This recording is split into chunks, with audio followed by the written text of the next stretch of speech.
2 weeks out. 2 weeks out? Look, it's a Little man's arrival. There's a lot of elephants. There's a lot of elephants in here. So what can we talk them through, Bill? It's getting so real now. I still think we're faking it. I keep thinking we're faking it. But then every time he moves in your belly, then... Oh, I don't feel like I'm faking it. Yeah. Performing. I've come perform for you for one.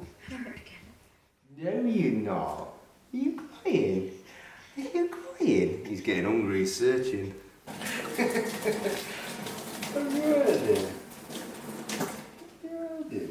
No. Who is it, babe? It's my son. Our son. Alfie. Alfie Lewis Terry. He was born, when was he born? 20th of September at 1:56 in the morning. Yes. Via emergency C-section. So I don't know if you've seen, but I put a few things out on my social media, but I never really went into detail about how he came into this world and like basically the trauma we actually went through, didn't we? It was quite a difficult time. Yeah, it was. Well, it wasn't exactly how we planned, but then he's here and he's saving us sound. Yeah. But it was just a little bit of a. It was a total opposite to how we planned. Yeah, because basically we obviously put a birthing plan together and we had this hypnobirthing plan and we were going to do it in a pool if we could, a birthing pool, and had all these great ideas, but basically we were 2 weeks over, Yeah. you were 2 weeks over, so we had to go into be something called induced, where yeah, it's not a pleasant thing, it's quite an uncomfortable thing for you to do, isn't it? But it's basically to force labour. So we was in there a fair few hours. We got it started, didn't we? Yeah, we did get into the birthing pool. Yeah, we did. But a way of trying to calm her down because you were in so much pain, weren't you? And basically, contractions, you're supposed to have 3 every 10 minutes. That's when they're starting to say it's irregular contractions and labour's started. Amy was having 6 every 10 minutes, every minute. 10 minutes, every 10 yeah, minutes, yeah, 6 6 every 10 minutes. Which was ridiculous, basically. And she was in so much pain, she was getting no relief in between the contractions. So we kept saying it, didn't we, and complaining about it. And they go, no, don't worry about it, you've got to have it in at least 24 hours. And we were only about 6 hours in when you just said, I can't do this anymore. And to be honest, she was being violently sick. We was in the bath and she was throwing up outside and she was red raw, sweating, and it was just so uncomfortable for me to watch because there's nothing I could do. Seeing someone you love in that much pain is quite hard, and there's nothing I could do. But in the end, you actually said, no, I can't take this anymore, you've got to take it out. And she was a bit reluctant, but she said, we need to check the baby's the heartbeat, and then we'll go from there. So they strapped you up, didn't they? Yeah. And the moment it started to read on the monitor, she just pulled this pessary out and stopped it altogether. So she actually, didn't she? She was obviously not worried, but she made the decision to do it herself before we'd even said take it out. I think Alfie just got a little bit distressed because of the contraction. He got himself very irate, and his heartbeat basically was all over the place, up and down. He was in distress. So they went to check you after that, and they said she's about 3-4 centimetres dilated. So we're going to take you to the labour ward. It took us 30 minutes to get across to the labour ward. It's only a few hundred yards, but it took about 30 minutes from the moment they said that. When they checked her again, 30 minutes later, she was 8 centimetres dilated, so she'd gone into labour big time at that point, but your waters hadn't broke, and they had to be broke. So the moment they did that, I tell you, it was, for me, the scariest thing I've ever gone through in my life. It was pretty scary. I just froze with fear because the moment they broke her waters, his heart rate went from 150 down to 40, which meant he was obviously trapped or something was going wrong. And this woman, didn't she said, look, don't panic, Amy, please don't panic, but the moment I'm going to hit this red button on the wall and this room is going to fill.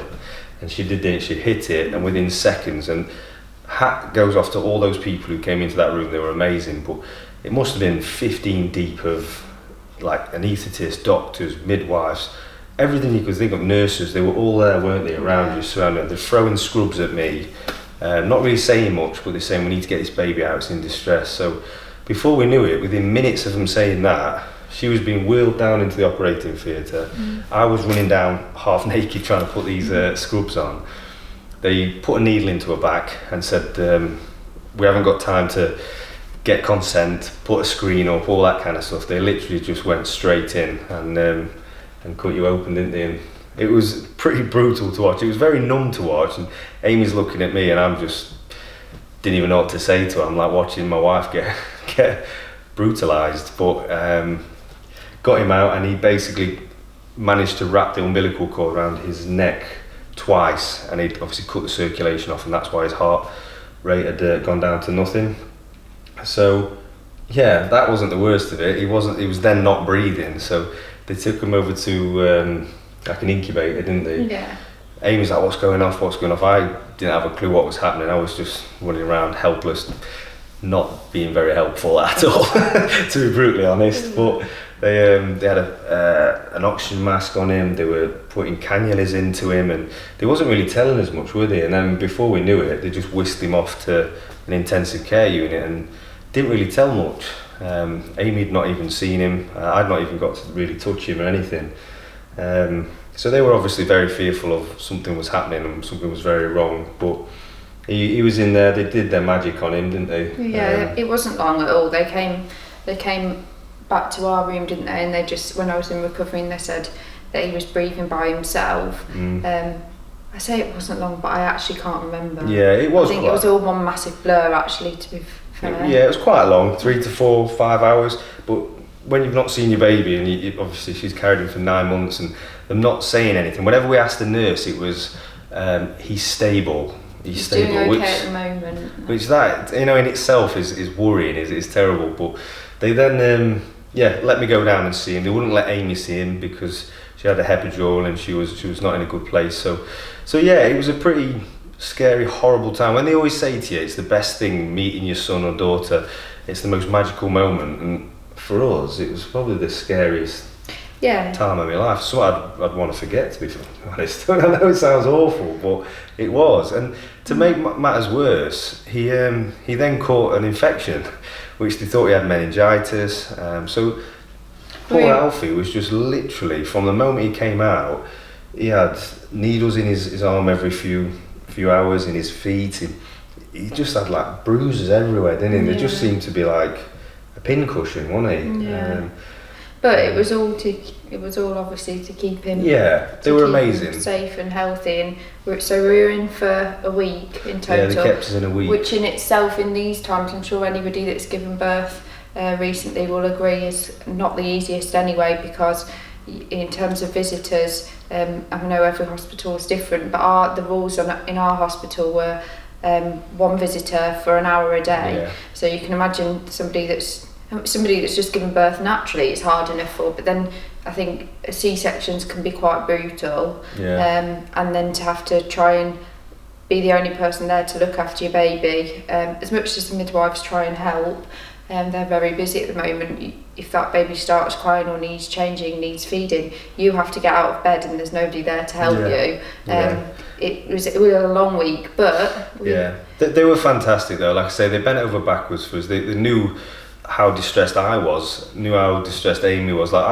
It was an hour away from home, the hospital, and for me to leave every day and not be able to help my son or my wife for that matter as well, it was. They were very accommodating, shall we say. They were amazing, and we can't thank them enough. Really, really can't thank them enough. Yeah, they were. But he's home now. We're 4 weeks on. He seems happy enough. He's very sleepless nights, I'm not going to lie. That is unbelievable. And as you all know by now, follow me, that I'm doing the Olympia at the minute. So I'm into my Olympia prep, and I was very naive, that's the word, naive, to think it was going to be quite easy. I knew it was going to be hard, but I didn't realise how hard it was going to be managing my time around little man. Obviously the lack of sleep, the sleep is insane, and I took that for granted before. Yeah, I took that for granted before, because I used to get my 8-9 hours solid every night, whereas now, we get lucky if we get 2 or 3 hours, and it's just like a knock-on effect. All right, okay, I'm not the best at it. No, I wasn't actually say thinking that. it. I was just thinking of Say you telling Rocky to get off the bed, but it wasn't actually Rocky, it was a pillow. Oh, so you yeah. were half asleep, weren't you? That sleep You start hallucinating. When you sleep deprivation is insane, honestly. And I had a proper go at a pillow the other day because I was that tired, and I thought Rocky had got on the bed in the middle of the night. So I'm shouting at him, "Get down! Get in your bed! Get in your. What are you doing?" And Amy's like, "Ryan, that's a pillow. He is in his bed." I was like, "Oh, yeah, ignore me." I just rolled over and went to sleep. But so that's hard. And the food as well, managing your time. Like before I know it, you're trying to sort him out. You're like 4 hours behind, 5 hours, and you're trying to just shove a meal in. And obviously training twice, 3 times a day is difficult. But we're adapting. We're making it work. I'm not behind on prep. If anything, I feel in a good place, like weirdly. I think the added pressure of trying to adapt to dad life, work life and Olympia prep life, is making me just utilise my time more. So when I'm in the gym, I'm not messing around talking and stuff. I'm getting my work done and getting out of there. But yeah, we're in a good space. He's here and he's safe. And can I just say as well, to anybody that is about to give birth, if you've watched this, please do not panic and think that it's the worst thing in the world, because everyone's birth is so different, and you can make a birth plan, and obviously a lot of people's goes exactly the way that they want it to, and then some doesn't. But the main thing is that they get your baby here and healthy and safe, and that's what we've got now. So true. It wasn't the best experience, but I'd do it all again because he's here and he's a little I don't know. I don't know, when he's keeping me up at 2 o'clock in the morning and you're dancing on the hallway with him trying to get him back to sleep, you're thinking, what has my life turned into? No, I'm only joking. I love him very much. No haters. Being pregnant in lockdown, to be honest, selfishly, I'm going to say that for me it was really lovely, only because I got to work from home, which was great. I had Ryan around all the time, which I probably wouldn't have done anyway, as he's always away travelling. So I spent that whole of my pregnancy in this little bubble. I think we were lucky though as well with the house. Like we've got the house finished, and we're fortunate that we've got fields upon fields behind us. We've got everything we need really in here. We've built a little gym so I could train out of the gym. And we've got enough to take the dog out of the fields. We were still allowed to do that, weren't we? And because of the weather was so nice as well, wasn't it? We spent a lot of time in the garden. The weather was too nice, because towards the end of the pregnancy I absolutely could not stand the heat at all. Ryan was like, "Oh, it's lovely weather." I'm like, hair's plastered to my head, tummy out here. I'm like, other than that. I'm going to say a few times, if you ever saw my stories when I was in the river at the end of the garden, it wasn't my choice. I was just staying out of the way of Amy because she was about to kill me. It wasn't a bad pregnancy. No, we were fortunate, weren't we, in bad times. COVID has, for me, I think it's affected social life, family life. Again, we're still fortunate that we've got enough space to do things, and we're still functioning, but obviously we can't go to antenatal, isn't it, or postnatal? Antenatal classes. Antenatal. Yeah, we can't go to those classes just yet. Postnatal. You're talking about after the birth. Yeah, postnatal.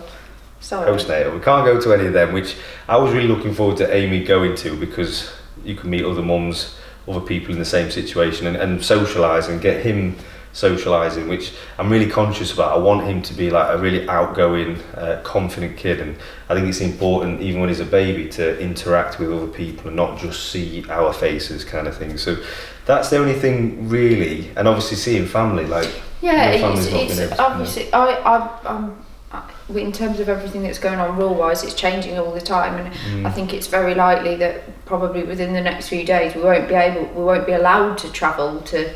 I don't know whether we're going to that full lockdown situation, but then so obviously that would make things difficult. But also as well, because of the way that he came in and he had that infection, I think for me personally, it has made me a little bit more paranoid about going out near lots of people with him. So I think that's the main things that's happening around here. So this year, the Olympia is going ahead, which we didn't think it was going ahead.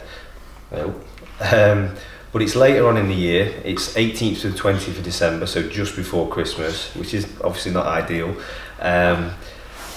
But it's the logistics of me getting there this year is incredible. So I've got to leave the UK and most of Europe and go and basically stay in a country for 2 weeks. It's not isolate, but just be out of the UK for 14 days before I can enter the US. So unfortunately, I'm going to have to, Amy and Alfie's not going to be travelling with because of the COVID, and we don't want to risk anything, and we want to keep him safe. I'm going to have to go on my own this year, which will be the first Olympia I'm going on my own, won't it? Mm-hmm. She's always been there every year with me. Sad, really, because I'd love them both there.